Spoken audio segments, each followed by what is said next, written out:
For our pairing today, I'm going to stick with Pilsner Urquell. It's just such a ubiquitous beer, and it's the originator of the style, and I just don't see any reason not to use it for our pairing. There are other great Czech Pilsners out there, as I mentioned before, but this is one of those times where the first one perfected the style so completely that if you were to never try a different version, you would still never get tired of the style. That's true of other beers we've discussed, like APAs with Sierra Nevada Pale and triples with West Malt Triple. And it's true with Pilsner Urquell, so that's the beer I'm using for the pairing, plain and simple. I'm not doing two beer pairings, even though I'm doing two beer styles. That's mostly because I have no way to get my hands on any Czech pale lagers. It seems that the style is not widely exported, which I assume has to do with the shelf stability of the lighter beer. I don't know. But thankfully, I have the perfect workaround.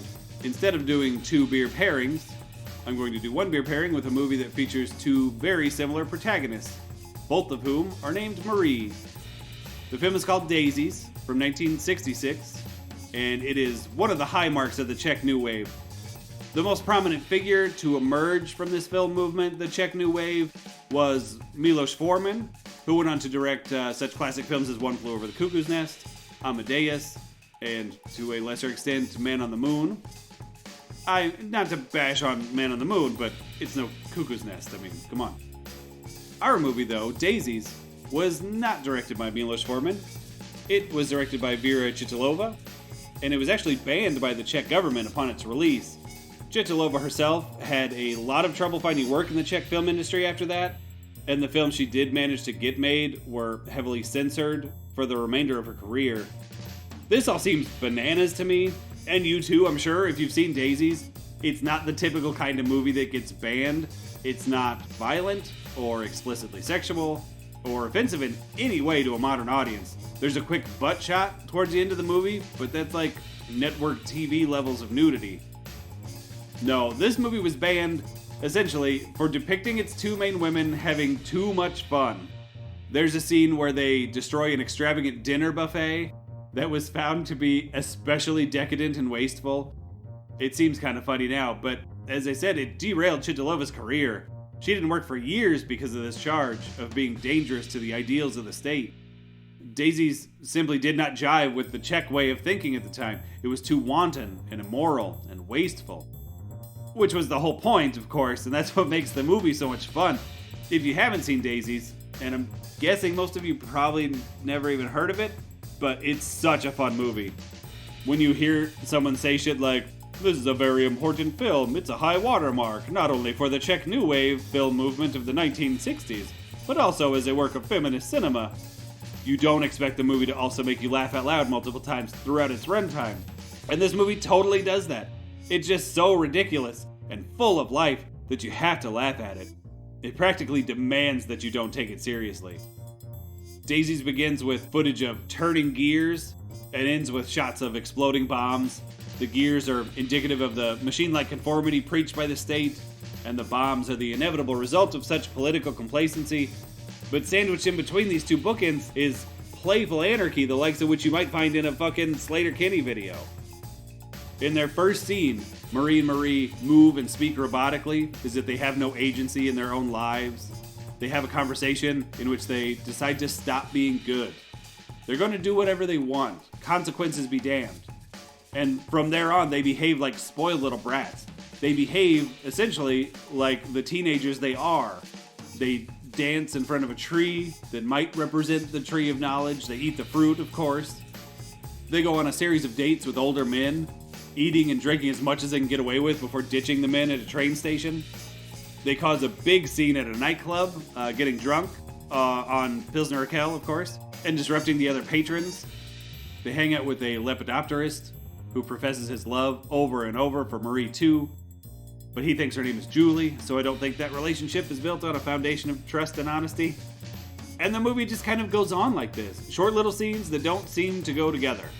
Just little vignettes of weirdness.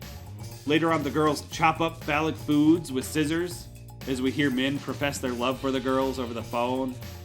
They hang out with an older woman who pines for her youth, and then rob her when she's not looking. They wander through a rundown factory. There's no clear narrative here, and there's not supposed to be. But like I said, it's all very fun and funny. And that comes from the inspired direction of Chitolova. Nothing is straightforward here.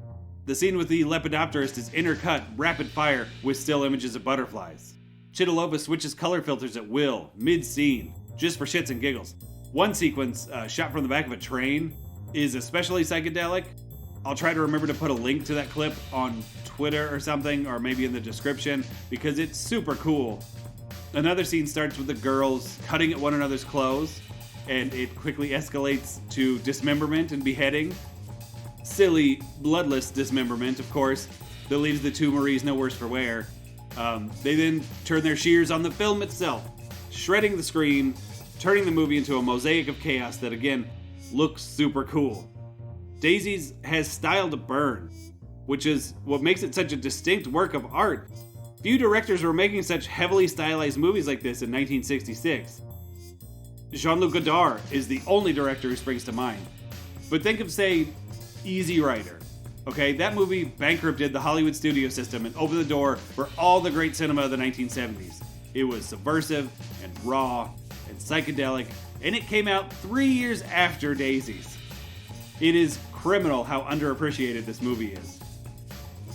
I would say that the strongest thing that binds Daisies and Pilsner Urquell together is their mutual lack of recognition among casual consumers. Sure, beer nerds know about Pilsner Urquell, just like many movie nerds know about Vera Chitolova's seminal work. But your regular moviegoer or bar patron may not know anything about them. They can only watch so many movies, or drink so much beer, and there are so many homegrown choices as far as those two things go, that these little Czech gems get lost in the shuffle. And that's a shame, because there's so much to enjoy about them both. I've only seen a handful of Czech movies, and all of them are from around the same time period, so I can't speak to the quality of Czech cinema as a whole, but I can easily say that this is my favorite Czech film. If you can name a better one, I'm all ears, but it's going to be hard to top Daisies. One of my movie nerd friends is such a fan that he named his two cats Marie and Marie in honor of the two leads. It's a film that really leaves an impression on people. It's such a good movie that I was fully confident in pairing not one but two beer styles with it. Not that these beer styles are really any different.